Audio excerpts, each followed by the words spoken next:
Joining us on this episode is Nico Reynolds. Nico is one of Ireland's most exciting young chefs and the man that had Action Bronson and his crew licking their lips after they visited him in Dublin.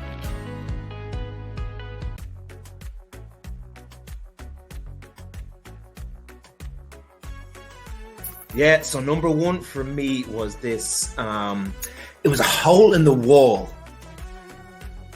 steakhouse. It wasn't even a steakhouse. It was just a hole in the wall that was a grill, and the charcoals must have been on for 23 hours a day, where it's just constant heat pumping out of it. It was called El Littoral in Buenos Aires.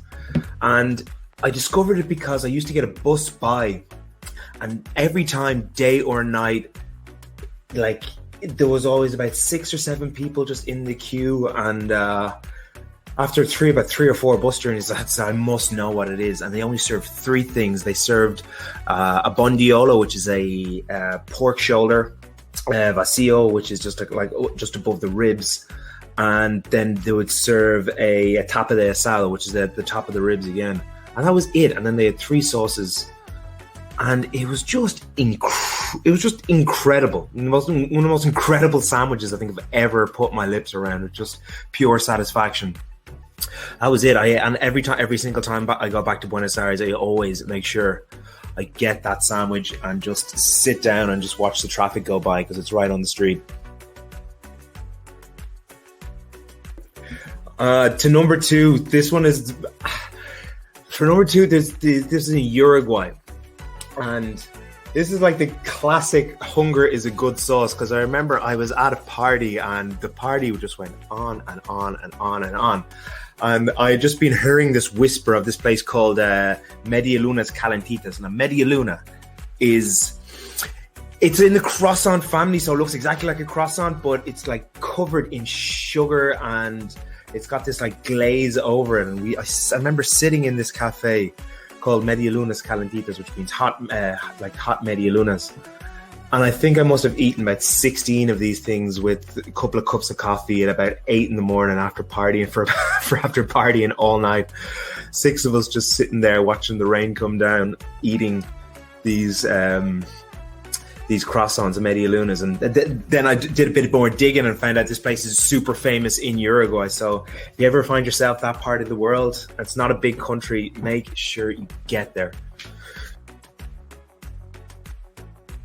3, this was one of my more recent excursions before. It was actually my last excursion before this lockdown in Berlin, a place called Mustafa Kebabs. Best kebab I've ever eaten. Every single bite was just this new burst of flavor and experience. It might be the mint leaf, it might be the lemon zing in the tzatziki, it might be the crispy crunch of the perfectly iced lettuce. And I got lucky because I went on like a Monday morning at like 11 o'clock, but rumor has it it's a 2-hour wait minimum for a kebab. I was waiting for like 15 minutes and I was walking down the road and I actually had to stop and sit down at a park bench. I had to stop and sit down at a park bench because it was just overwhelming, because the amount of kebabs I've eaten in my life and said, meh, this just stopped me in my tracks. And yeah, I guess I was lucky just to get there at the right time.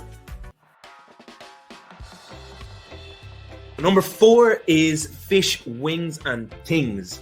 In London, down in Brixton, just at the edge of the Brixton Market, there's a little restaurant, and I think there's probably space for 6 people inside. And the kitchen is tiny, full open kitchen. The people are so friendly, but from my Jamaican heritage, this is like Jamaican mixed with Trinidad, so it kind of has this. There's got the Jamaican and the Trinidadian influences are Indian, so they use like tamarind in a lot of their in the spices and the spice mixes. So it's got this Jamaican, Indian, Trinidadian kind of mix to it. And I just go there, get a big plate of jerk chicken, rice and peas, coleslaw on the side, and a nice cold beer to wash it down, smothered in hot sauce. And sit down and talk to the people, because they're some of the friendliest people you'll ever meet. Cooking your food, it just makes the meal that bit sweeter. 5. Number 5. We're going to the Caribbean.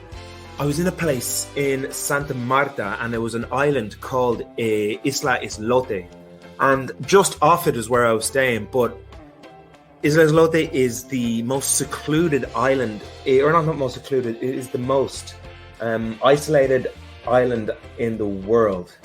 And